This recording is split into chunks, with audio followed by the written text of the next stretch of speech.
क्रांती चौकला जेव्हा आदरणीय गोपीनाथ मुंडे साहेबांचं स्मारक होणार होतं, मी त्याचा विरोध केला होता आणि हे सांगितलं होतं की म्हणजे तिथे आपल्याला एक चांगला हॉस्पिटल करण्याची आवश्यकता आहे. त्यावेळी खूप लोकांनी मला शिवीगाळ केली होती आणि माझा विरोध केला होता की तुम्ही कशा असं लोकनेत्यांचा विरोध करत आहे. मी लोकनेत्याचा विरोध करत नाही होता. मी आदरणीय गोपीनाथ मुंडे साहेबांचा खूप आदर करणारा आणि चांगले माझे मित्रही होते. मी पत्रकार होतो त्यावेळी. तर कोणीही ऐकायला तयार नाही होते. मग मी कोर्टामध्ये गेलो होतो. मी एक PIL फाईल केली होती आणि PILच्या अनुषंगाने आज तिथे 400 बेडच्या हॉस्पिटलचं काम सुरू आहे. 400 बेडचं हॉस्पिटल. मी उद्या राजनीतीमध्ये राहणार, मी खासदार राहणार नाही राहणार हे वेगळी गोष्ट, पण 400 बेडचं हॉस्पिटल आज तिथे उभे राहिलेलं आहे.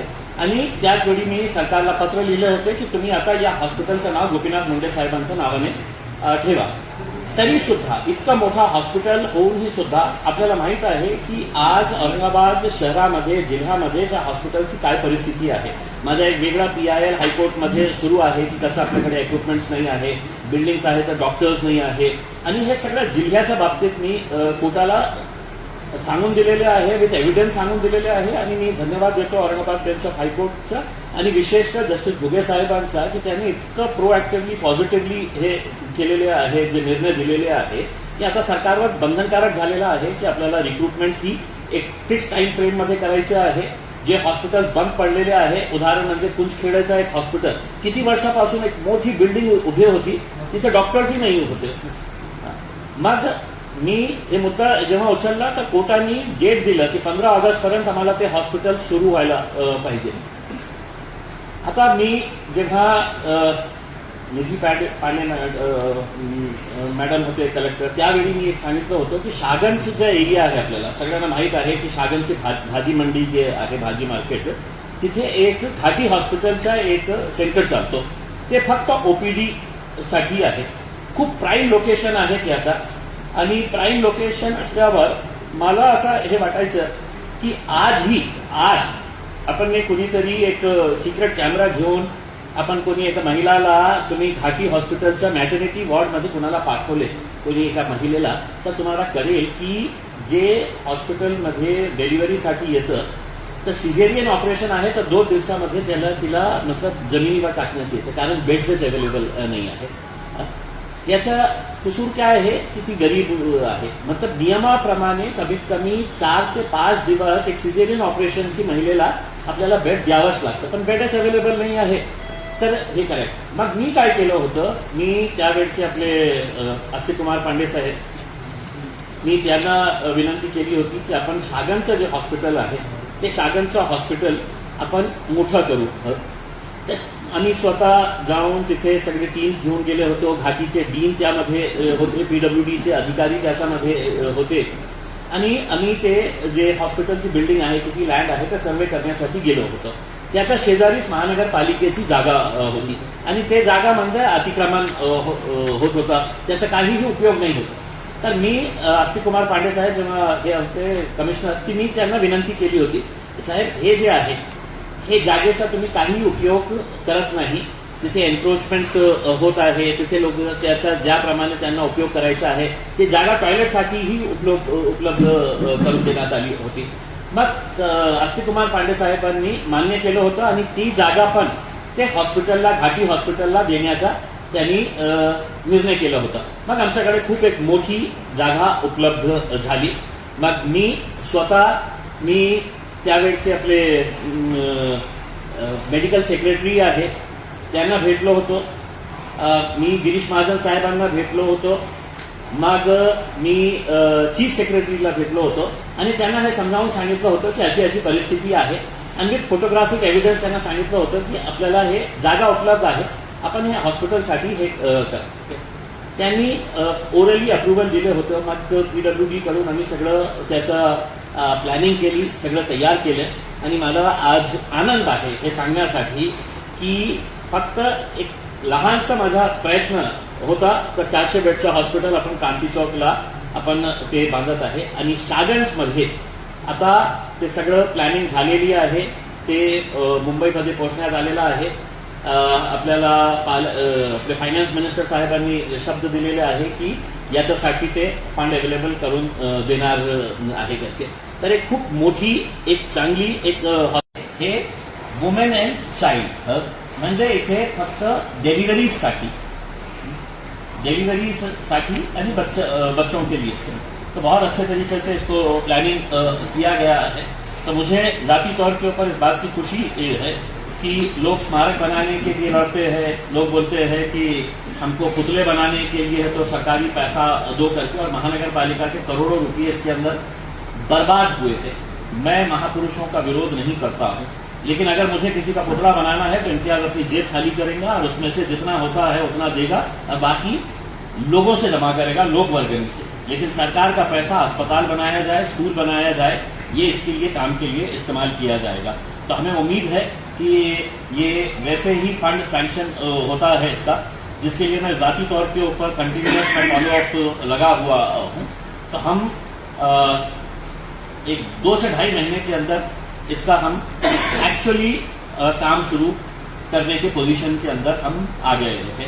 तो आप देख सकते हैं एक भव्य हॉस्पिटल यहाँ पे आ रहा है, 100 बेड का, 200 बेड का पहले वहाँ पे गांधी चौक के ऊपर था, लेकिन अब उसको बढ़ाकर 400 बेड का हॉस्पिटल किया गया है.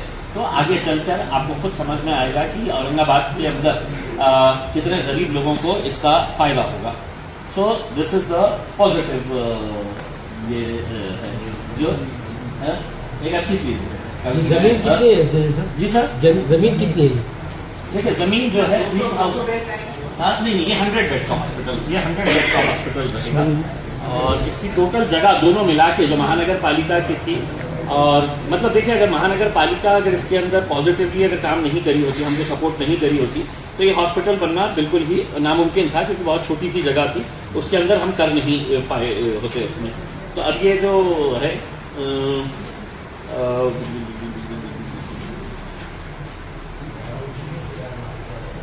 ये है टोटल है 3200 हाँ दुर्गा प्रसाद, मतलब Durga Prasad 3254 square metre, 3254 square metre. आणि या हॉस्पिटलचं जे नाव देण्यात आलेलं आहे urban health training centre and mother and child care hospital at Durga Prasad Arogya Dham Aurangabad. ये दुर्गा प्रसाद एक साहब थे, कई साल पहले उन्होंने तो वो लैंड दिए थे और उनके नाम के ऊपर ये हॉस्पिटल बनना है बोल के ये किए थे. तो वो जो नाम है वो नाम वैसे ही रहेगा, दुर्गा प्रसाद आरोग्य धाम के नाम से ही रहेगा, लेकिन एक बड़ा हॉस्पिटल वहाँ पे बनने के लिए जा रहा है.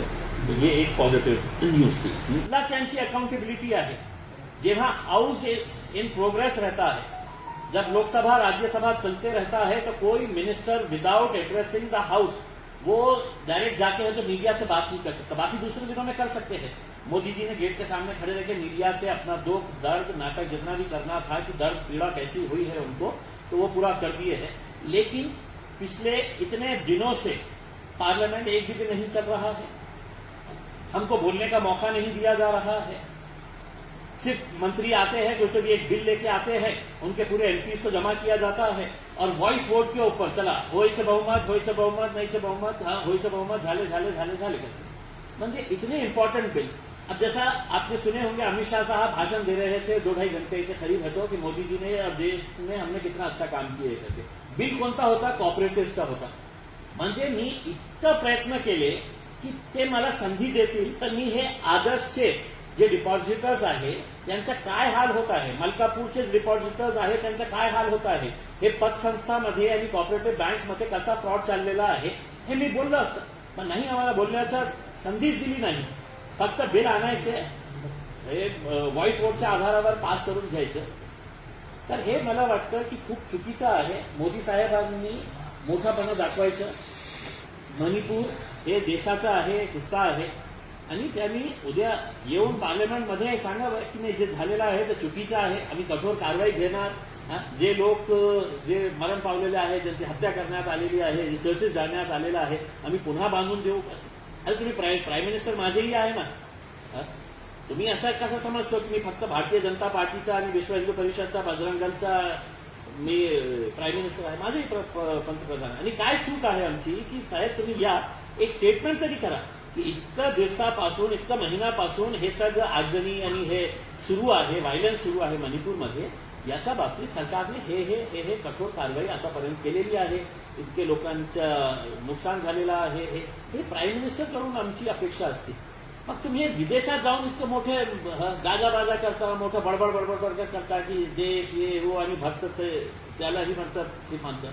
मग तुम्ही पाहिलं महाराष्ट्र के जितने भी पद संस्थाएं हैं और कोऑपरेटिव बैंक्स है, वहां पे जिन जिन लोगों का पैसा लगा हुआ है, मैं एज अ खासदार बोल के आपको बोल रहा हूं, कल अपने बैंक के सामने, अपने पद संस्था के सामने जाइए और वो पैसा आप निकालिए, क्योंकि वरना आपको आने वाले दिनों के अंदर वही हाल होगा जो आज आदर्श के जितने डिपॉजिटर्स हैं उनका हो रहा है.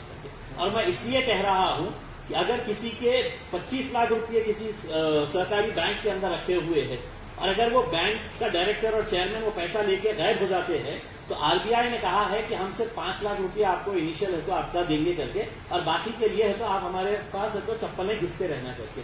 और पद संस्थाएं जितने भी हैं वो पद संस्थाओं के ऊपर किसी का कोई कंट्रोल नहीं है. करोड़ों रुपये. अभी आप थोड़े दिनों के बाद देखेंगे ये मानकापे के साथ का एक जो पार्टनर है डायरेक्टर, उसकी भी एक बैंक है, उसकी भी एक पद संस्था है.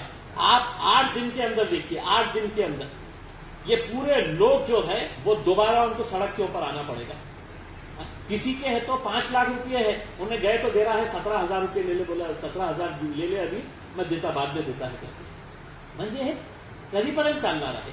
मैं इस वजह से बोल रहा हूं, अगर तुमने 4 तारीख तक महाराष्ट्र की विधानसभा का अधिवेशन चल रहा है, लोग अगर लाइनों में खड़े रहकर अपना पैसा निकालना शुरू करें, पूरा महाराष्ट्र का सरकार क्षेत्र हिलना चाहिए और मुख्यमंत्री को, उप मुख्यमंत्री को मजबूरन हाउस के अंदर खड़े रहकर यह घोषणा करना पड़ेगा कि तुम अपना पैसा निकालो मत. महाराष्ट्र सरकार उसकी जवाबदारी लेता है. महाराष्ट्र सरकार की जिम्मेदारी रहेगी कि किसी भी गरीब का, किसी भी डिपॉजिटर का 1 रुपया हम जाने नहीं देंगे करके. और अगर नहीं करेंगे तो फिर आपको यही हाल होगा जो आज लोग आदर्श वाले रोते बैठे हुए अपने पैसे के लिए.